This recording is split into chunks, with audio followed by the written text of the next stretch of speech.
Hey, and welcome to the Restaurant Coach Podcast. It is the cure for the common restaurant. I am so honored today to be joined by two amazing restaurateurs and chefs from Farow Restaurant. And you're going to have to pronounce the city you're in because I always butcher it. But I have Lisa and Patrick Balcom here from Farow Restaurant. Please introduce yourself. Tell people a little bit about Farow and where you guys are at. Oh, cool. Well, I'm Patrick, and I'm the chef at Farow, and we're just making good food with the best local ingredients we can get. And I'm Lisa Balcom. I am the pastry chef and front of the house kind of face for Farow Restaurant as well. And absolutely love getting up every single day and getting to work with our community on using our creativity and their amazing ingredients to bring some really incredible stuff to the table. And where do you live at? The restaurant is in Niwot. I know a lot of people. I always butcher it. Everybody does. You are not butcher alone. It all the time. I'm like, oh my God, I better have them say it because I'll butcher it up. Yeah. I feel like that's the way we figure out who's local and who's not, right? And how'd you choose Niwot? You know, it's like wave one day, just look at a map and say, Niwot sounds like a good place to be. I don't know. How'd you pick it? Initially, we were planning on being in Longmont, which is kind of a bigger area, just maybe 10 minutes outside of Niwot. Technically, Niwot's even part of it. It's just an unincorporated area. But I think the space kind of chose us. We had a lot of mishaps and adventures along the way of finding the perfect space. And then when this one finally presented itself, it wound up being everything we wanted it to be. And it's an amazing community. We're thrilled to be a part of it every single day. Oh, very cool. And just full disclosure too. So, the Restaurant Coach Podcast, I have coaching programs. Lisa and Patrick are part of my Restaurant Accelerator coaching program. And they have such an amazing story. And they actually have some really cool things that they're doing at the restaurant that I was like, you know what? I want to get you on the podcast because I want the world to know about some of the stuff you're doing. Because the whole purpose of the podcast is to generate knowledge, help people kind of make better decisions, get, a little bit more awareness. And one of the things that's been happening lately is labor. Labor's been like on the forefront of a lot of stuff. And it's a serious topic. And there's lots of different avenues we could go down. What do you really think is the number one issue you see with the labor crisis? I mean, I think it's just people have gotten used to, the pandemic happened. Mm-hmm. People got paid a ton of money to do nothing. So then, this business is notorious for treating people poorly. And they were like, well, I realize now, not working, just how bad it was. So, right. It's like, so I just think it's a shift that's necessary in the industry as a whole. Mm-hmm. And that's why we strive to kind of treat people really well and, be respectful and all that stuff. So, and I think culture's been a huge problem overall in the restaurant industry. And there are some places that really have gotten it right for a long time.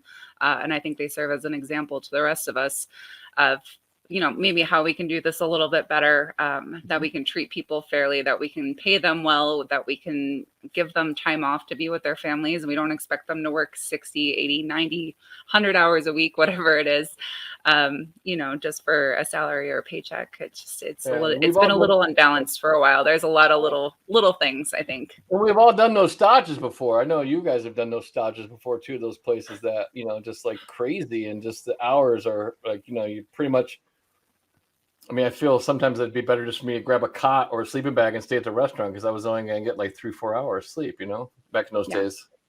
Yeah.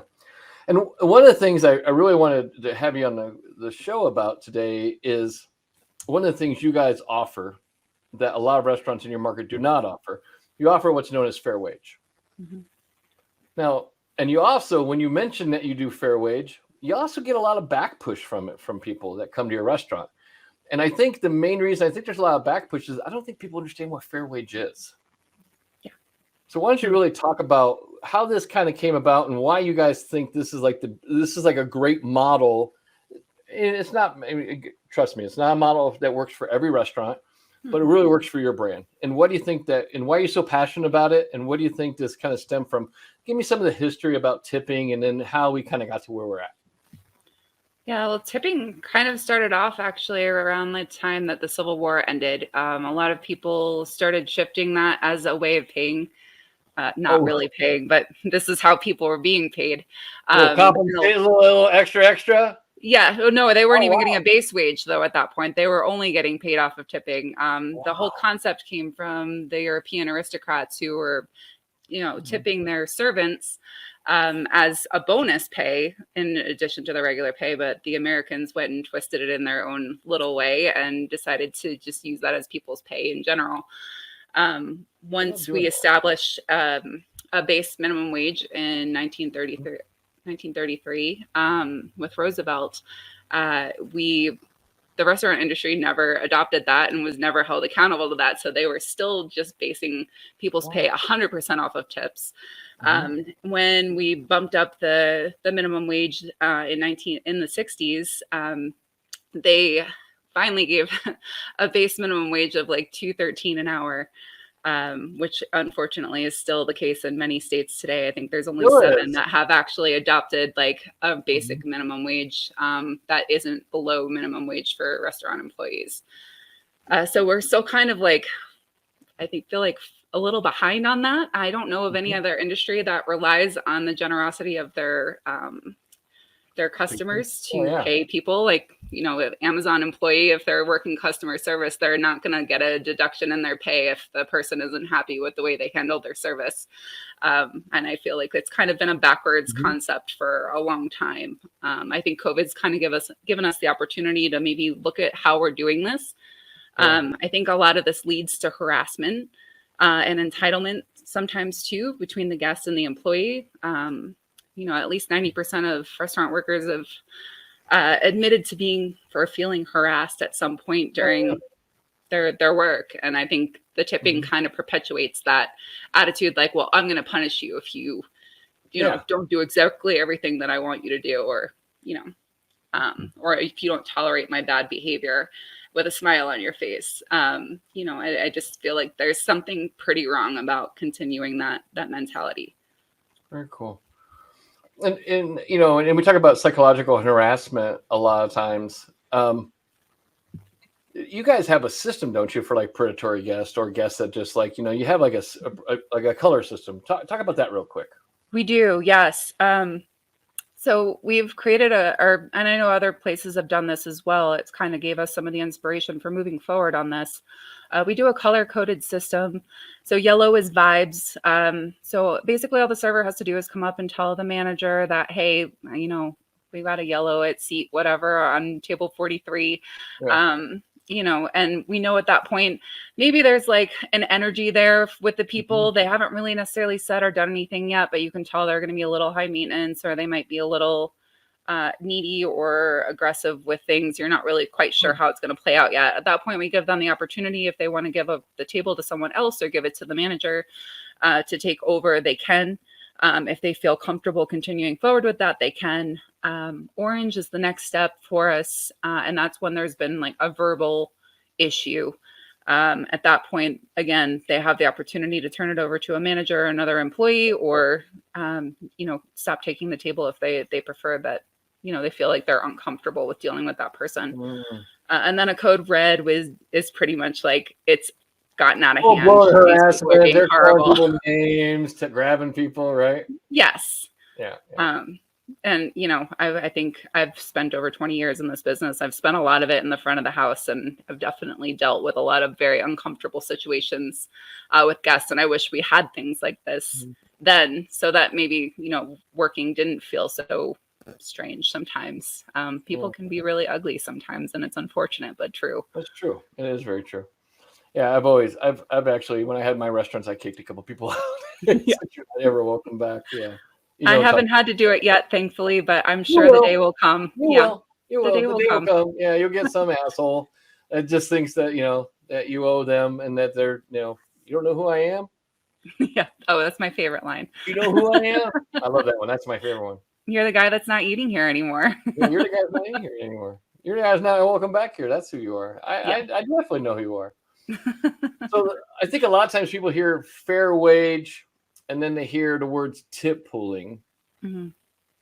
What's the difference? If you want to. Well, go ahead. So essentially, the fair wage is essentially it's an automatic fee that's placed on the bill. Right. And then that is distributed to every member of the team. Right. So I guess the difference between that and a tip pool is that so a tip pool cannot be distributed to people who do not interact with guests. Right. It's something that, it still excludes the kitchen. And if there are places taking chunks and doing a tip pool, like you can get in a lawsuit over it, distributing that to, people who don't interact with guests. The fair wage, we pay everyone over the regular minimum wage for the state of Colorado. And we collect the fee, which allows us to distribute that to everybody in the building. So we're able to lift the kitchen staff's pay. I feel like every single person on our team has an impact on the guest experience. It's not just the servers, not just the bartenders. It starts at the front door or over the phone and continues on from the people that clear your plates and wash them to the people that have spent hours preparing your food and making sure that it's perfect. I think there's just a whole team effort in making it the best possible experience for people. It shouldn't all just go to one side of everything. And what do you see as far as like the impact as far as on the team members? Because I remember, when I used to work, when I was in college, I worked a line cook job, and then I worked, and I had to work another job, and another job, and I had multiple jobs when I was going to college. What do you see? Do you see the impact of the fair wage where they don't have to pick up those second, third, fourth jobs and stuff like that? Do you see that they have a better lifestyle? What? Yeah, it's a game changer for all kitchen employees. Especially if you're somewhere that's busy. If you're cranking, you're seeing kitchen staff making $25, $26, $27 an hour, where the business itself could never pay that. You can't, with the way things go, you can't achieve that otherwise. So definitely makes a huge impact on people that are typically paid $15, $16, $17 an hour. That's huge. That's a huge impact. Yeah.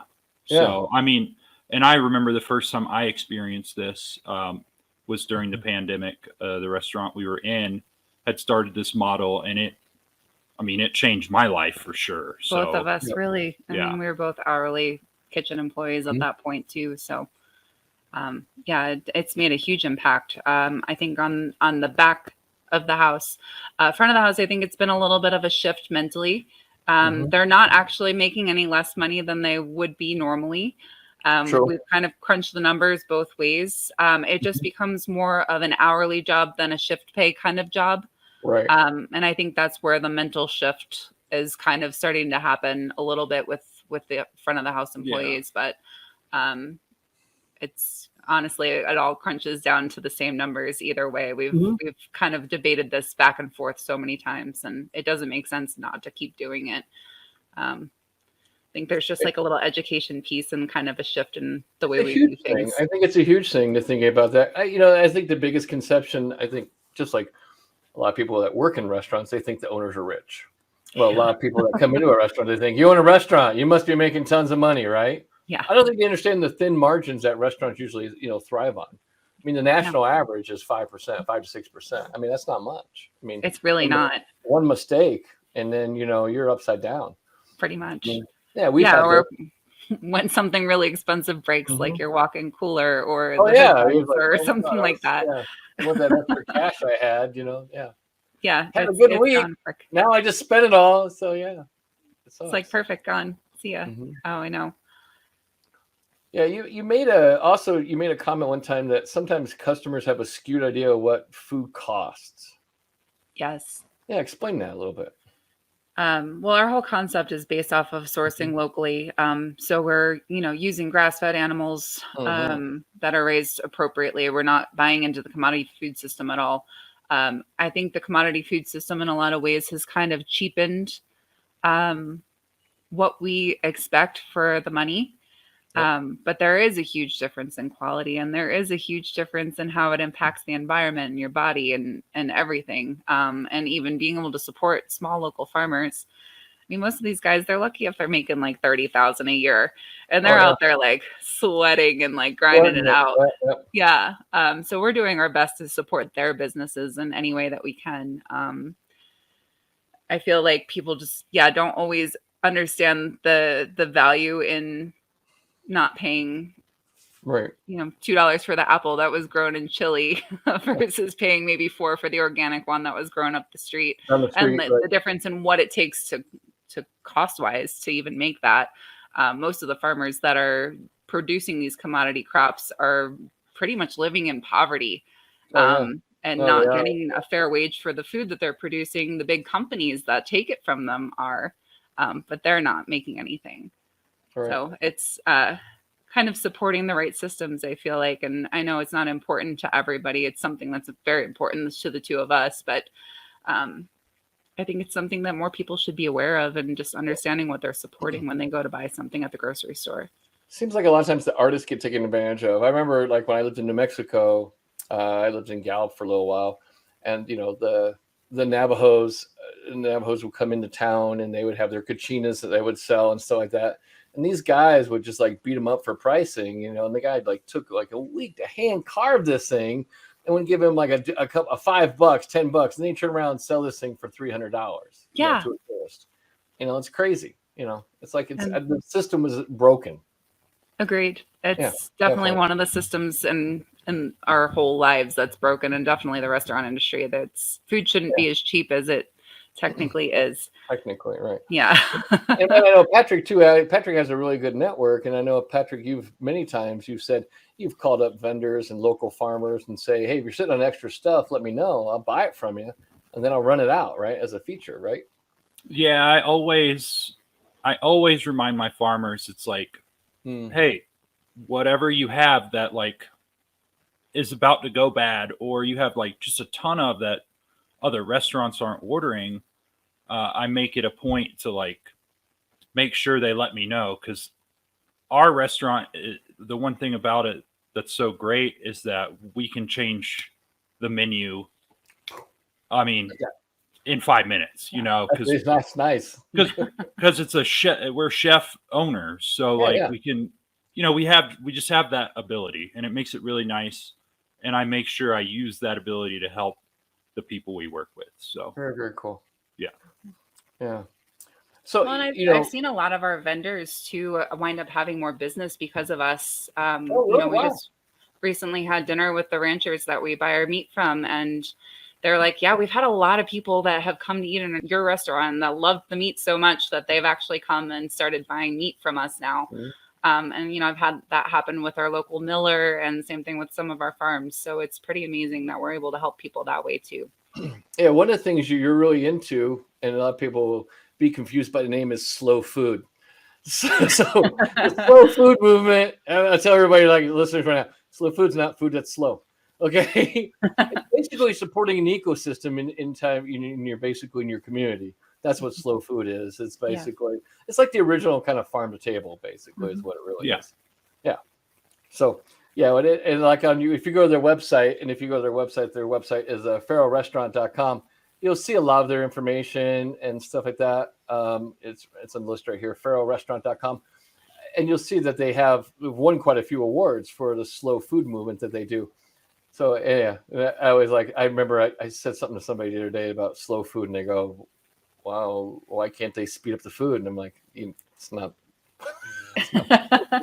totally how that works, but totally not how that works. But anyway, But leadership, I'm really big about leadership. Leadership's really critical in restaurants. What do you think the number one trait that makes a restaurant leader? I think in the industry currently, I think the number one trait is just being able to be direct. I mean, that's has to come first. I mean, just being able to look at people and whatever needs to be done, they don't have a problem saying it. I mean, that's for me, that's just the number one. Obviously, there's a ton of different things that go into being a leader, but being very direct and still being respectful too, I guess. But yeah. How about you, Lisa? What do you think? I think empathy with their people is another part of that too. And again, the respectful part of it, having that self-awareness of how you're responding to somebody and maybe about how they're perceiving the situation, removing, your emotions a little bit, perhaps, and understanding that there's a different viewpoint here, and being quiet long enough to listen and to suss that out and see how you can work best with that person's personality versus just going headfirst into it and beating them up and not even, considering that, hey, maybe there's another element to this story. Exactly. Yeah, I think we had a training on the Restaurant Coach Nation this last Friday, and I talked about the HHS kind of traits, and I think the leadership has to be humble, hungry, and smart. And smart's not like an intellectual smart. Smart's more on the emotional intelligence side. So, in fact, if you ever anybody out there listening want to join the Restaurant Coach Nation, it's a free group. It's on my Facebook page. Just go over to Facebook and you can just type in Restaurant Coach Nation and you'll find it. So you guys both know, because you're in my coaching program, I'm a real big believer in self-care. What is one self-care habit that you have changed since we started coaching, or one that you've implemented since we started? I think I've been better about doing regular meditation. For sure. That definitely helps me a lot with either calming down at the end of the day or getting my day started off on a positive note and just kind of going into it clear-headed. How about you, Patrick? For me, I think my monthly deep tissue massage has been game changing. I love that, man. Yeah, it is game changing. So, yeah, I mean, really helps with all the aches and pains. It does. And it helps a little mentally too. So, yeah, it's like an hour long of just not having to think or do anything. All right. So I always love to ask chefs this question: what's the best meal you've ever had? So my best meal was at Restaurant Zero in Charleston, and it was a 7-course tasting menu. Ooh, nice. It's been a while, so. But hey, well, here's the thing: it stays out. It's all these years. It's still a good memory. But right? I know it was incredible, and then anybody that asks me that question, that is always my answer, and I haven't had anything to top it yet. So just from the ambiance, the service, the experience, and the food all combined, it was just pretty phenomenal. So how about you, Lisa? That was actually mine too. Okay. So yeah, my favorite meal is like you, years and years ago. And actually the chef who served this meal to me, he actually wrote the foreword to my new book, Your Restaurant Culture Sucks. Rick Tremano, he's a James Beard chef. At the time, he was running a restaurant in Chicago called True. And it was, again, chef's tasting menu. Most amazing experience I've ever had. It was, and it's still to this day, probably my favorite dining experience. Yeah. So let me ask you, Patrick, if you came with a warning label, what would your warning label say? That I hate repeating myself. I mean, that's a good one. Yeah. Don't ask me to say it again. That would be your warning label. Don't ask me to say it again. Yeah. Lisa, what would yours say? Contents under pressure. Yeah, probably. Contents under pressure. You don't know when it's going to explode. Stay 10 feet back. It seems safe, but be careful. Seems safe, but be careful. They're very cool. Yeah. Very, very cool. So, I'm a huge believer about culture. My next book's all about culture. What do you think is the key to creating culture? I think giving everybody a voice to an extent, making them feel like they're a part of a bigger the bigger vision, the bigger mission, having like purpose, I guess is the best way to put that, Cool. and communicating that purpose and then having everyone connect with it. What's one thing? How about you, Patrick? What do you think about culture? It's just, I mean, for me personally, it's just being kind to people. I mean, as like from the chef perspective. Yeah, no screaming and throwing pans at people. I'm pretty understanding, and I remember what it's like to be new and green and not know a lot, and and just trying to be understanding. I don't know. And then if you had to make a suggestion right now for restaurants, something they could do in 2022 to stand out, what would you say was a good suggestion you would make to any restaurant listening right now on the podcast? I think just put your people first. I think this whole overworking, underpaying thing has become really the biggest source of pain in this industry. I think there's still a ton of people that really love this industry. There's so much to love about it. But I think it's time we just kind of reevaluate how we've treated people in the past and kind of move forward with a different perspective and just treating people better. And what do you think about ghost kitchens, Patrick? A fad? Here to stay? I don't hate. I've never eaten from one, but I don't hate the idea. I mean, several concepts utilizing the same ingredients to make to-go food. I mean, I mean, personally, I feel like. Kitchen? What's that? Would you ever do one? No. It's just not for me. But no. I mean, I could see it having a place. Obviously, like with the pandemic happening, there was an explosion of them. Yep. And there's definitely going to be a downsizing that's necessary, but I think they'll stick around. Exactly.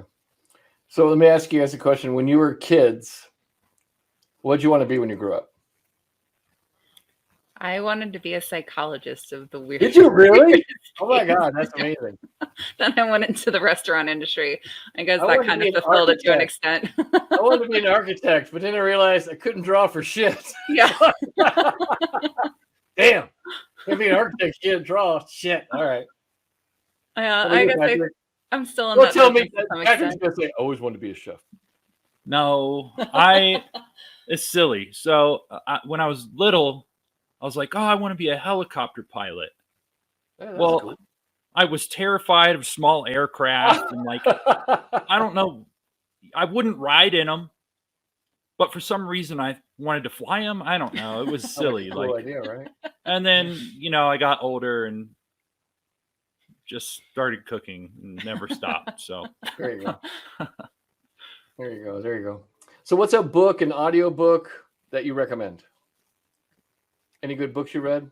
The book I always recommend to people is The Third Plate by Dan Barber.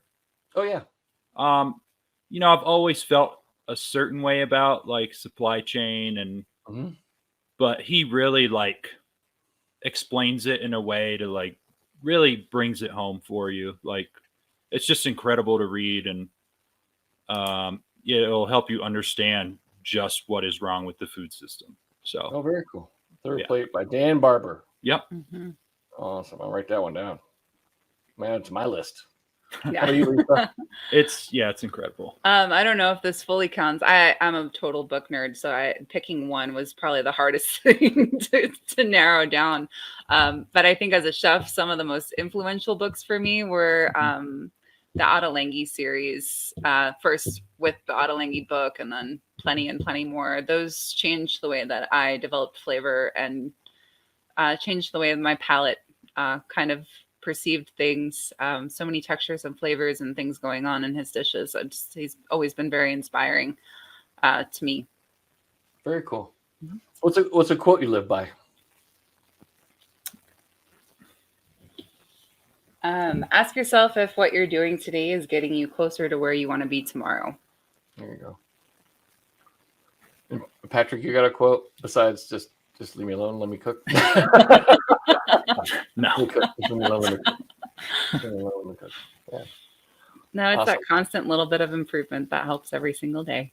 Constant, never improvement. You know, in our coaching groups, we're real big about, we call it the 1%. 1% improvement. We just want to be 1% better than today than we were yesterday. And I have to say that helps me a lot sometimes when I feel overwhelmed by all the things that I want to accomplish, and it's just too many things at once. I'm like, oh, 1%. That I can do 1%. That's easy. Yeah.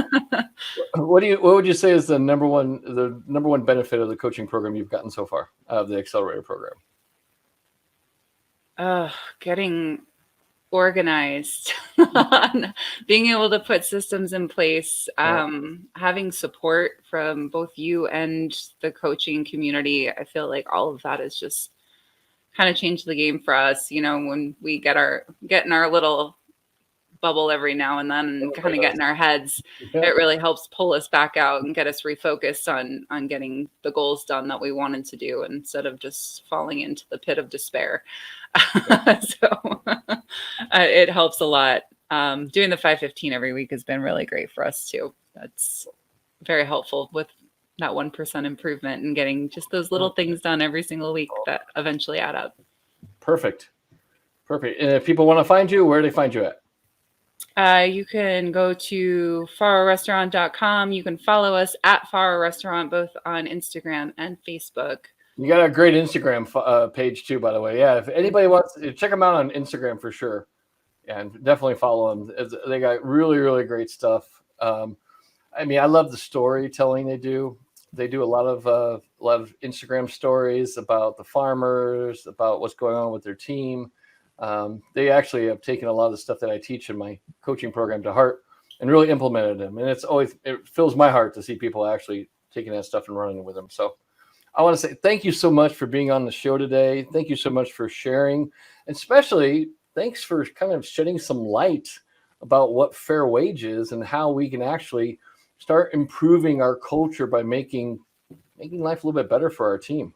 I think I'm like you. I believe that if restaurants really want to thrive as we move forward, we got to focus more on our people. We got to focus on making life a little bit better for them. You know me, I'm a huge believer. It's like, I don't want your restaurant to run you. Well, I also don't want your restaurant to run them. I don't want them to sacrifice their life and their family.